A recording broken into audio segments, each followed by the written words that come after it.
Alright, you're welcome to this video. So this video I'm making a little video to help you guys out on an issue that we commonly suffer as tailors and as seamstresses and designers, whatever you prefer to call yourself. Yeah, so cutting of thread. Your machine cutting thread is it's something you can easily fix, but it's something that can really frustrate you if it's happening to you at the wrong time of the day. So in this video, I'm going to give you some solutions in order to tackle such issues. The most common item on your part of your sewing machine that's going to give you issues has to always do with your needle. Now, ever since I've not had issue with machine cutting thread at any point in time. It's always other issues. It might be that the engine is misbehaving or something. When I say engine, I mean the shuttle area. But most times, right, it has to do with your needle. So for me, I always use, now this video is not sponsored in any way, but for years I can't remember the last time I used a needle that is not violin. So this is widely available in Nigeria. This one here is actually a weaving an overlocker needle, but I have yeah, this DB. This is an industrial straight sewing, so a lock stitch straight sewing regular machine. These are the needles, and I have which one is this? Okay, yeah, I think this is another DC. So I usually use violin needles. This here is what, DP, the DC. That's wiped off, but I know that this part here is the needle that I use for DP. It's my DP machine that I use for my manual sewing machines, like the example that I use here. So I ever since I started using violin, I usually don't have any issue. That's the first thing about the needle. Another thing that has to do with your that might make your needle be the cause of your thread cutting is probably how you are installing your needle. So let me show you how to position your needle. Alright, so here we have a needle, right? Now, if you look at both sides of the holes, you would see that they are shaped differently. If you look here, you would see a line, right? I hope that my camera will be able to show enough detail, but you see a line running down the center of this place here. So you can see that line. Now, wherever you see this line, now on the other side, there is no line. It's smooth, then there's a bump before the back of the needle. So wherever you see a line starting from after the bulge of your needle, starting from the inside where there's an ingress, so there's a hole inside, like a line made into your needle. This part here of your needle is the part where the thread is supposed to come from. So when you are positioning this in your sewing machine, wherever your bobbin is coming from is where you are going to make that line face. So on a regular manual sewing machine like this, you can see where the bobbin case is, okay? That's your shuttle where you insert your bobbin into. You can see where it's facing. So in that case, you will make the part of your needle that has the line. So your part of the needle that has this line should face where your bobbin is facing. I have my little tabletop here that I use for like buttonholes and stuff when I'm at home. So for this machine, you can see that the bobbin area, that's the shuttle here, is facing forward. And if you look here, I don't know if the machine will pick up the detail here. You can see this line that I have here on my needle is facing where this engine is facing. So if you are using a tabletop like this, some of them have the engines facing forward. That's the shuttle area facing forward. Make sure the part of your needle that has that line running down the center.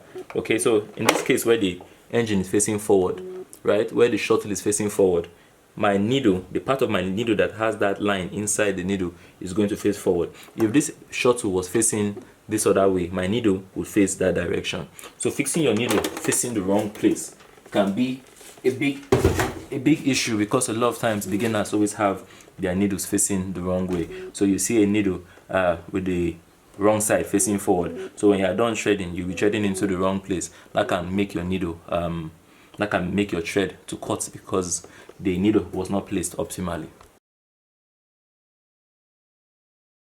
Another issue concerning needles is using the wrong size. Okay, that's another reason why your thread will cut. So for me, most times, the force of habit, I love using big needles. Like for the smallest size I have in the house here is a size 18. Personally, I have not used anything smaller than size 16 in in more than 8 years of sewing. I just like using size 18 as a regular needle, because of the nature of stuff that I sew. So I do mostly African wear and Ankara. Crepe is fine. If I'm sewing something like chiffon, I might go down to a 16. I never go down to a 14, even though 14 is what I'm supposed to use for crepe.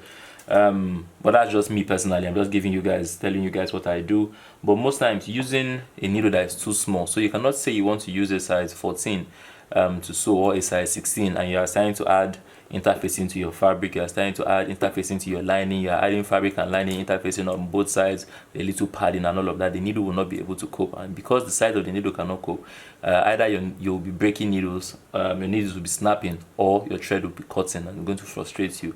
So use the right needle for the right job. If you can't find a needle, it's always best to have a needle that is too big than to have one that is too small. But don't go too big. Don't use like a size 22 to go and sew cotton fabric, or to go and sew linen. You might end up busting holes that are too big. So use your needles in reason. Buy needles according to whatever you are sewing. That's what I'm saying basically. So yeah, using the right needle for the job. So your needle is the most likely thing that what's giving you issues most times is going to be your needle. So make sure that you're using your needles optimally.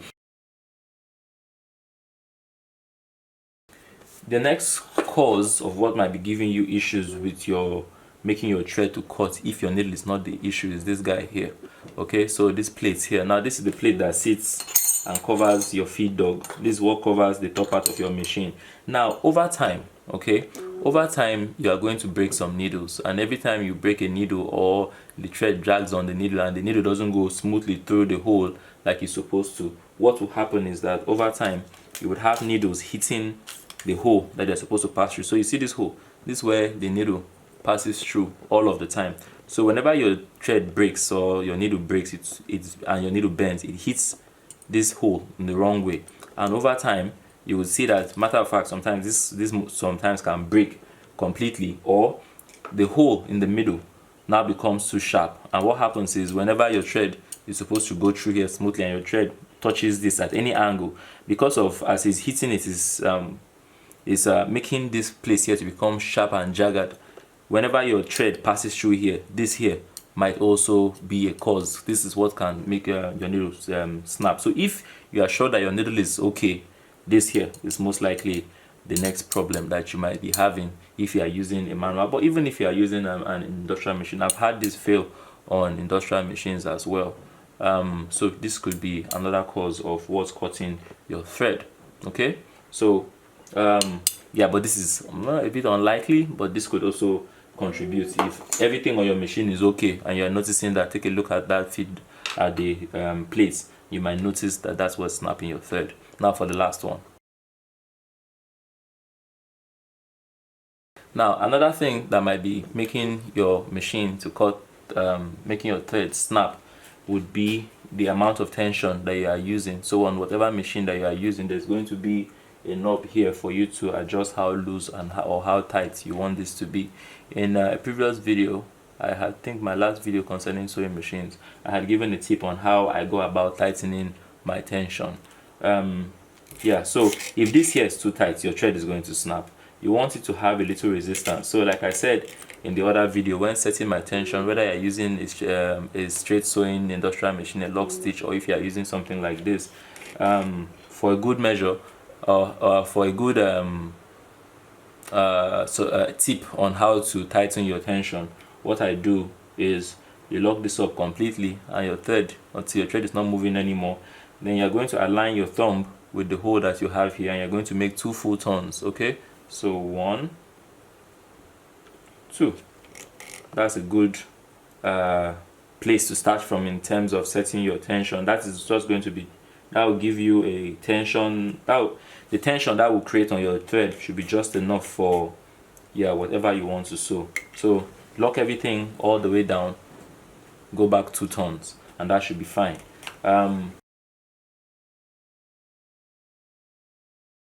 Yeah, so if you are still having issues, if after all of this you are still having issues, it could be that you've not serviced your machine in a very long time, and your shuttle, that's this area here,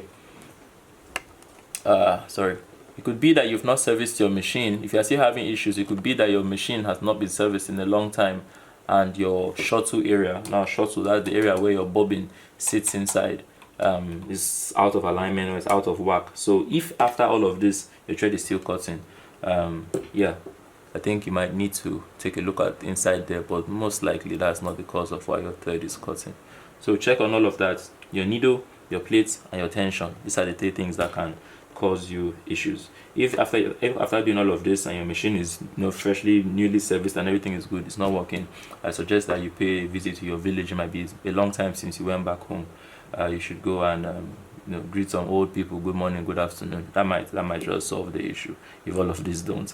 But besides that, yeah, that's all I have for you guys today. If you've watched this far, I hope this is helpful. Have a lovely day. Goodbye.